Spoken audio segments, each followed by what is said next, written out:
Greetings to I Feel TV. James like Toney, the one and only. Believe that, baby.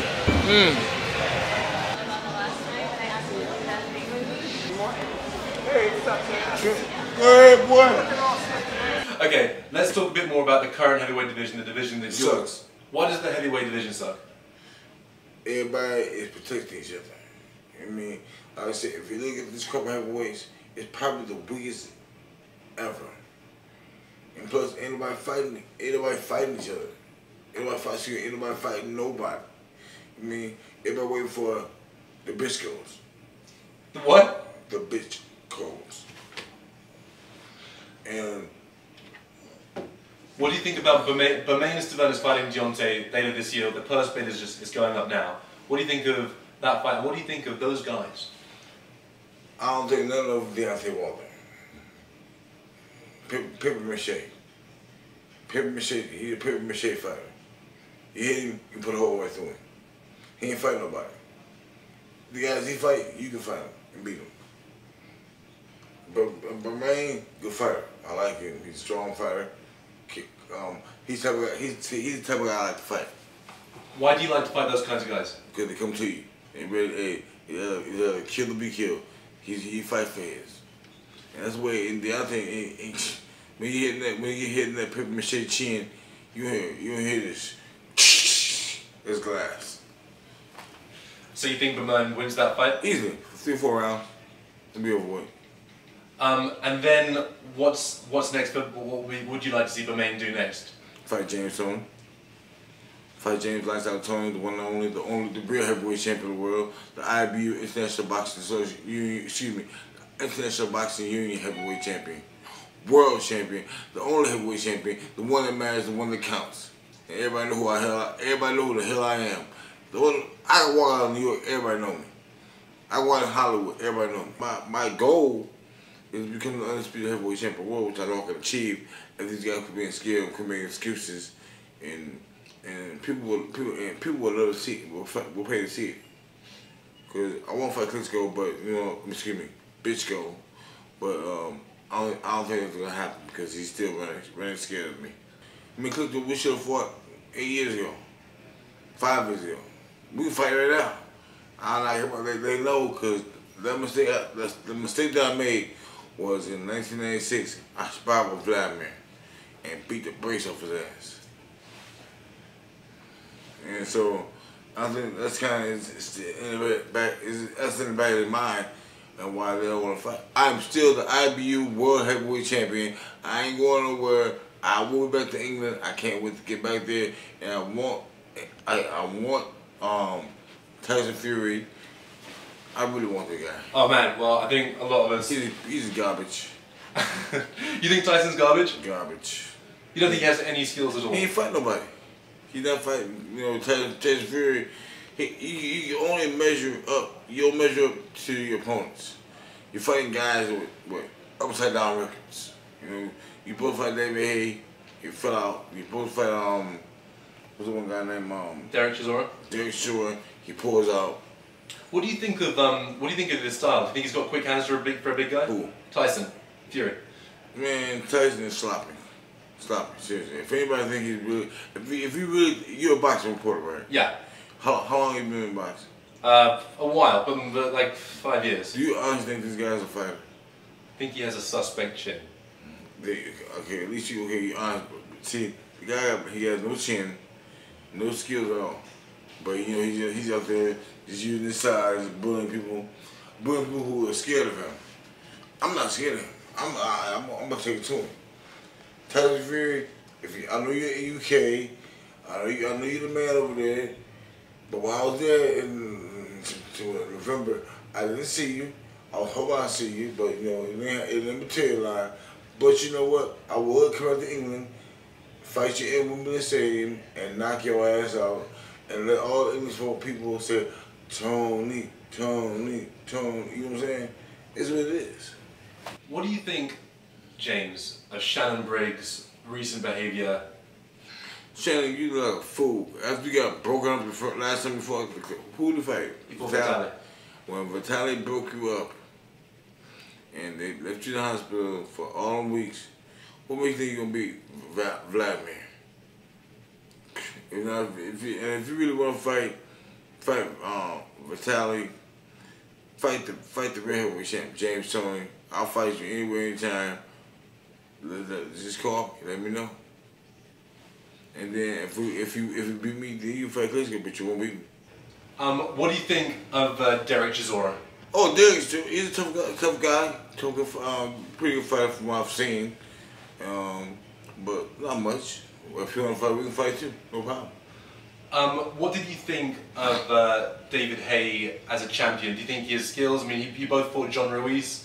David performed really well against John Ruiz. He fought John Ruiz? Yeah, that was his first defense of the belt when he won it on Valorant. Really? Yeah, he showed a good fight. Damn, how did he do? He kicked his ass. How many rounds? I think he took him to like 8th round or something, but he stopped him and Ruiz retired after that. Damn, well, you know what? David Haye, I like David Haye. He's a good fighter, a good friend of mine. And I think he need to be in the ring. Me and him, that's gonna be a super fight right there. Period. That's what the heavyweight division needs. They need young fighters, young flamboyant fighters like David Haye, who fight a little bit, but I would like to be in the ring with him. You know, put him to sleep, lights out. Let's talk a little bit about the prize fighter. You fought Jason Gavern. Yeah, everybody know I ain't lose that fight. It's bullshit. Why was it bullshit? Did you think Jason won? I thought that it was an entertaining fight. I think you possibly landed the more meaningful blows, but he definitely... Only thing he was, woo! What the fuck is that? Come on, man. That's the real shit. You know, like I said, hey, it's my fault. I left the gas, and it cost me because the shit what happened earlier at the time. I mean, at the press conference, I made the weigh in, and Were you in shape for that fight, James? Oh yeah, you got a little out of shape. I mean, after 3 rounds, I was a bit surprised. He looked like, you know, I think you could have taken him out if we were better preparation. I wasn't tired. Do you think he was tired? Oh, you saw. Hey, come on, man. If you go back and look at the fight again, look at my conditioning. You see, I wasn't fat. No. I was in good shape. I could went on there. I'm prepared to go to war with all those guys. You know what I'm saying? You see what you saw happened to the first guy. The first guy shouldn't have been in there. Hey, Jason shouldn't have been there, but you know, I made a mistake. And he won the fight. I let him go distance. But he still didn't, even fight with distance 3 rounds, he still didn't do nothing to win that fight, and he know that. Let's talk a little bit about prize fighter. Yeah. Audley Harrison has won prize fighter. What do you think of Audley? Farley? Yeah, Audley Harrison. Farley Harrison, okay. Cowardly. He's a cowardly lion, but you know, it is what it is. Why do you think he's a cowardly lion? Look how he fights. He fights scary. He did the Roy Jones technique. Trying to punch you guys away at the same time. But hey, I don't follow man for what he got, for what his ability is. It is what it is. Has anyone ever approached you about that fight? What? You and Audley? Why? The only way I'm gonna fight a guy like that, a guy who is so embarrassing to his own country. How you wanna go medal and fall flat on your ass as a pro? You know, he should have made more noise than he has. But he's a good person. I made person outside the ring, but as far as fighting, no. Anthony Joshua is our... Good fighter. I love him. Kids can fight. He'll beat Deontay Wilder too. Smart, yeah, smoking. But you know what? They gotta move him right. I see a bright future for him. Tell me a little bit about Anthony's technical ability. Great jab, great movement, good punch power. You know, I see they got to tie up his defense a little bit more. Stop pulling back. You know what I'm saying? But other than that, I see the kid has unlimited potential. Do you like him? I really like him. Have you ever sparred with Anthony? No, I never sparred with him. If I did, it would be nice. See, good kid. Hey, I told you, I'm an old school fighter. I don't believe in taking it easy on sparring partners. I don't do that. Well, let's talk a bit about your heavyweight weight career right now. You had 2 fights with Samuel Peter. I'm beating. Everybody saw it. And you said that he had the hardest punch probably you've ever faced. Yeah, he's a bunch of, but you see, if you look at the fight, especially the first one, he was hitting me his best shots. I wasn't going nowhere. But if you look at his past opponents, when he's hitting these guys, I don't know Jeremy Williams or all other guys, he's sleeping. You know what I'm saying? So, look, when he came to me, Sam Peter was scared. Scared dude. Very scared. Because he knew I wasn't taking no shit. And I was going to come back and fight him, no matter what. My favourite ever fights with you was the Evander Holyfield fight. I think it's one of your most amazing performances. I know that you were very complimentary about Evander after the fight. You said you watched him when you were coming up and you looked up to him. I did. Tell me a little bit about the Evander Holyfield as a fighter. Evander was a great fighter. You know, when he was coming up, I used to watch him on ABC when he first turned pro. And he went in like a true warrior, like an old school fighter, came to fight. No nonsense. And that's why I loved the fight, watching him fight back in the day. But when the opportunity came for me to fight him, I was happy, I was giddy, and I was cool until we had that press conference, the opening press conference. When they got it wasn't Evander's fault, but it was his trainer Don Toney and his attorney. I forgot his name, but see, it don't mean it. It don't matter anyway. But when they got up on the podium and said, James Toney is a great fighter and all, but he's biting out more than he can chew, and it's gonna be a good tune-up fight for us. When he said that, all the good things went out the window. Cause I ain't come here, I didn't go to the press conference to disrespect him or do anything like that. But when they said that, hats were off. So I got up on the podium. I said, you know what?